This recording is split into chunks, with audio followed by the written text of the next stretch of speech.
नमस्कार।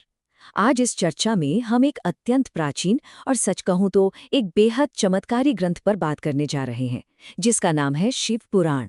देखिए, ये सिर्फ कथाओं या कहानियों का कोई आम संग्रह नहीं है, बल्कि इसे एक बेहतरीन नक्शा समझिए। एक ऐसा नक्शा जो भौतिक अज्ञान और मोह माया के गहरे अंधेरे से निकलकर मोक्ष यानी अंतिम मुक्ति तक का पूरा रास्ता दिखाता है। सदियों पहले रचे गए इस महान ग्रंथ में आत्मा को ऊपर उठाने का पूरा मार्ग दर्शाया गया है। तो चलिए इस आध्यात्मिक सफर पर आगे बढ़ते हैं। सबसे पहले एक बहुत ही गहरा सवाल उठता है, क्या एक भटकते हुए अशांत मन को कभी शांति और सच्ची मुक्ति मिल सकती है? ये ना एक ऐसा सवाल है जो इस संसार के शोर शराबे और दुखों में घिरे हर इंसान के मन में कभी ना कभी जरूर आता है। मनुष्य का जीवन कितना उलझनों, लालच और कष्टों से भरा होता है ना? और सच तो यह है कि यही वो बिंदु है जहां से मुक्ति की असली तलाश शुरू होती है। इस तलाश का समाधान भगवान शिव के अद्भुत और शांत स्वरूप में साफ झलकता है। पुराणों के अनुसार शिव सिर्फ एक देवता भर नहीं है, वो दरअसल एक करुणामयी परम स्थिर स्थिति है। एक ऐसी स्थिति जो इस विशाल भवसागर में मनुष्यों के संघर्षों और उनकी भटकती स्थिति को एक दृष्टा की तरह करुणा के भाव से देखती है। उनका ये शांत रूप हमें बताता है कि बाहर कितना भी शोर क्यों ना हो, भीतर एक अपराजित शांति हमेशा मौजूद रहती है। तो यहाँ से हमारा पहला भाग शुरू होता है, मानव स्थिति, अज्ञानता और पाप का अंधकार। देखिए, शिव पुराण बहुत स्पष्ट रूप से मानता है कि मनुष्य भौतिक विषयों में कितनी आसानी से भटक जाता है। अहंकार, लालच, सांसारिक मोह, ये सब एक पवित्र आत्मा को उसके मूल धर्म से पूरी तरह भटका देते हैं। इसको समझने के लिए देवराज की कहानी बहुत दिलचस्प है। देवराज एक ऐसा व्यक्ति था जिसने अपना पूरा जीवन सिर्फ लालच, लूटपाट और पाप में बिता दिया। धर्म का तो उसने जैसे नाम ही मिटा दिया था। लेकिन अपने आखिरी वक्त में भटकते भटकते वो प्रतिष्ठानपुर के एक मंदिर में जा पहुंचा। वहां बुखार से तपते हुए मौत के ठीक पहले उसने लगातार शिव कथा सुनी। और जानते हैं, इस एक छोटी सी घटना ने उसका अंतिम रास्ता बदल दिया।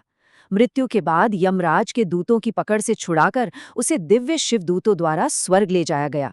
ये कथा एक सीधा सा प्रमाण है कि अंतिम समय में मिली ज्ञान की एक छोटी सी किरण भी घोर पापी से पापी आत्मा का उद्धार कर सकती है। इसके बाद आता है भाग 2, पश्चाताप, शुद्धि का मार्ग। अब सवाल है, अगर आत्मा पाप में पूरी तरह डूब चुकी हो तो बदलाव कैसे आता है? इसका उत्तर चंचुला नाम की एक स्त्री की कहानी में मिलता है। वो भी बुराई के रास्ते पर चल पड़ी थी, लेकिन एक दिन ज्ञान की बातें सुनने से उसके अंदर एक जबरदस्त आत्मिक जागृति आई। अपने बुरे कर्मों के भयानक नतीजे सुनकर उसकी आंतरिक पुकार कुछ ऐसी थी, मुझ पापिनी को धिक्कार है, मैं शरण में आई हूँ, मेरा उद्धार कीजिए। ध्यान दीजिए, ये कोई आम घबराहट नहीं थी। जब एक भटकी हुई आत्मा सच्चाई से टकराती है तो पिछले कर्मों का ये गहरा खेद, ये आत्मग्लानि दिल के भीतर पैदा होना सबसे जरूरी क्रिया है। ये एक तरह से हृदय के टूटने और फिर से नए सिरे से जुड़ने की पुकार है। पौराणिक ज्ञान ये पूरी तरह स्पष्ट करता है कि पश्चाताप का मतलब जिंदगी भर बस शर्म या गिल्ट में जीना नहीं है। बिल्कुल नहीं। इसके विपरीत ज्ञानी ऋषियों ने इसे आत्मा के लिए एक ऐसी तेज आग बताया है जो सबसे बड़ा प्रायश्चित और पापों का सच्चा शोधक है। दरअसल जब कोई अपनी गलतियों का सच्चा पश्चाताप करता है तो वो आग उसे अंदर से पूरी तरह जलाकर शुद्ध कर देती है। यहाँ से रास्ता खुलता है भाग 3 का, आगे का मार्ग, चित्त की शुद्धि। एक बार जब पश्चाताप से आत्मा शुद्ध होना शुरू होती है तो उस आत्मा को पूर्ण मोक्ष तक ले जाने के लिए इस ग्रंथ में 4 मुख्य चरण बताए गए हैं। पहला चरण वही है पश्चाताप, जिसमें आपस में गलतियों का एहसास होता है। दूसरा है सुनना यानी श्रवण, जहां दिव्य कथाओं और ज्ञान को पूरी श्रद्धा से अंदर उतारा जाता है, बिल्कुल चंचुला की तरह। तीसरा चरण है उस दिव्य ज्ञान का निरंतर जाप करना। और चौथा आखिरी चरण है ध्यान, जिसमें आत्मा बिल्कुल गहरे आंतरिक मनन में चली जाती है। इनमें सबसे दिलचस्प बात यह है कि सुनना एक मूल आधार की तरह काम करता है। ये भटके हुए दूषित मन को धोकर एक ऐसा साफ बर्तन बना देता है जिसमें आगे का ज्ञान ठहर सके। अध्यात्म के इस रास्ते पर दक्ष का मार्ग और पार्वती जी का मार्ग, इन दोनों के बीच की तुलना सच में आंखें खोलने वाली है। दक्ष के पास अथाह ज्ञान था, शक्ति थी, लेकिन एक चीज नहीं थी, विनम्रता। अहंकार के नशे में उन्होंने ईश्वर का अनादर किया, जिसका परिणाम क्या हुआ? उनका विशाल यज्ञ बुरी तरह ध्वस्त हो गया। वहीं दूसरी तरफ पार्वती जी का भक्ति मार्ग देखिए।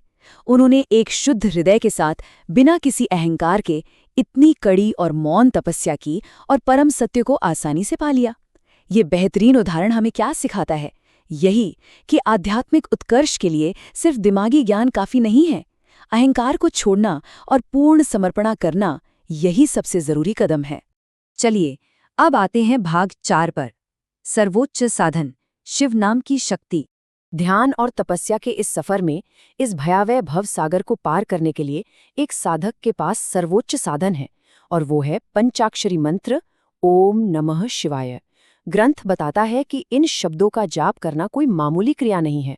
सोचिए, ये मंत्र एक भीषण दावानाल यानी जंगल की उस भयंकर आग की तरह काम करता है, जो असंख्य जन्मों के पापों के बड़े बड़े पहाड़ों को पल भर में जलाकर भस्म कर देता है। इस मंत्र के निष्कपट जाप को आत्मा के उद्धार का सबसे प्रभावी हथियार माना गया है। इसके साथ ही एक व्यवहारिक समस्या भी आती है। जब मन इधर उधर के शोर में खो जाता है तो उसे आधार चाहिए होता है। ठीक यहाँ आते हैं भौतिक प्रतीक, जैसे शिवलिंग या मस्तक पर लगाई जाने वाली पवित्र भस्म। ध्यान के दौरान ये प्रतीक चंचल और भटकते हुए दिमाग को एक ठोस सहारा, एक एंकर देते हैं। जब ध्यान इन पर केंद्रित होता है तो आत्मा बेमतलब की भटकन से बच जाती है और ईश्वरीय आकर्षण के साथ जुड़ने में बहुत आसानी होती है। अब हम दर्शन के गहरे स्तर पर चलते हैं। भाग 5, ब्रह्मांडीय दर्शन, शिव और शक्ति का सत्य। भौतिक क्रियाओं से थोड़ा सा ऊपर उठकर अब ब्रह्मांड की दार्शनिक सच्चाई की ओर देखते हैं। शिव और पार्वती को यहाँ एक रूप में दर्शाया गया है। ये बस एक तस्वीर नहीं है, ये एक बहुत ही गहरे ब्रह्मांडीय दर्शन को दर्शाती है। पुराण बताता है कि शिव यहाँ वो निराकार परम सत्य है और शक्ति उन्हीं का एक अटूट हिस्सा है। दोनों को अलग अलग देखा ही नहीं जा सकता। ये दोनों मिलकर एक हैं और यही निर्गुणा ऊर्जा इस सारी सृष्टि की रचना, पालन और अंत में हर एक आत्मा की मुक्ति का एक लौता स्रोत है। और अब हम अपने इस सफर के अंतिम पड़ाव पर हैं। भाग 6, उत्कर्ष, भवसागर से मोक्ष। आत्मा जिस चरम स्थिति, जिस मंजिल को पाने के लिए ये लंबा सफर तय करती है, उसे मोक्ष कहा गया है। इस परमात्म स्थिति में सभी कर्म और उनके फल पूर्ण रूप से ईश्वर को समर्पित कर दिए जाते हैं।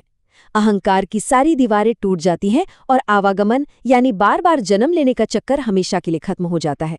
महामृत्युंजय मंत्र को समझाते हुए ग्रंथ में एक बड़ी प्यारी और सटीक मिसाल दी गई है।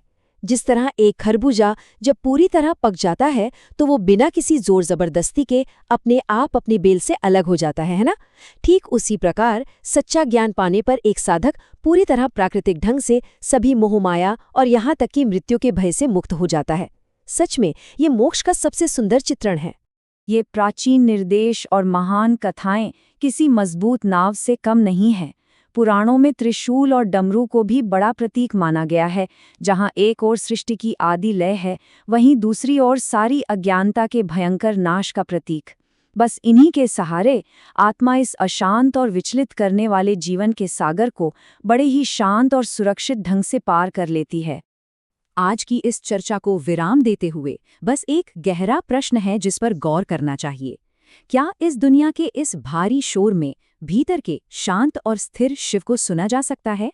यह एक ऐसी प्रेरक और मनन करने योग्य सोच है जो भीतर झुककर अपनी आत्मिक यात्रा पर ध्यान देने के लिए प्रेरित करती है। इस असाधारण विचार और ज्ञान के साथ अपनी जागृति की दिशा में निरंतर आगे बढ़ते रहिए। नमस्कार।